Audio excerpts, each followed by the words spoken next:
There's a new generation of activists at work in the United States.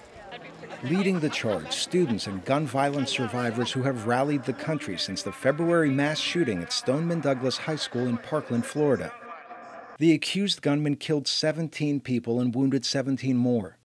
But this Friday, across the nation and in front of the White House, young people march again to denounce gun violence on the anniversary of the 1999 Columbine Massacre. There, two shooters planned and executed the killing of a dozen students and one teacher before turning the guns on themselves. I've never covered a war zone, but in my mind, I liken that first day at Columbine to a war zone. Jeff Cass was one of the first reporters there.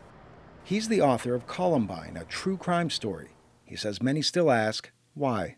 Aside from the psychology of the shooters, people looked to the parents of the school shooters to try and figure out, were they to blame, or what did they know? Did they know enough to stop it? Should they have done more? Blue, blue, blue, blue up, blue up. The shooting sparked a national gun debate and led some school districts and law enforcement officials to train for active shooter scenarios.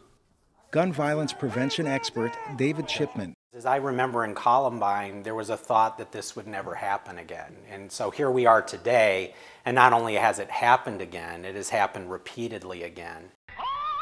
But Chipman says that reality may be changing because of today's young activists. That changed in Parkland, and I think that's the single most important thing, because there's something about a 17 or 18-year-old kid. They haven't yet learned to be helpless, and they are now leading us with a kind of courage and a kind of, like, this isn't normal.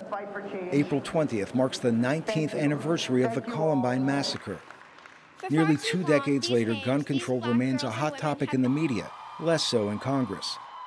But across the country, demonstrators led by the young survivors of the Parkland shooting say the national conversation on gun violence is far from over, and they're not going away. Arash, Arabasadi, VOA News, Washington.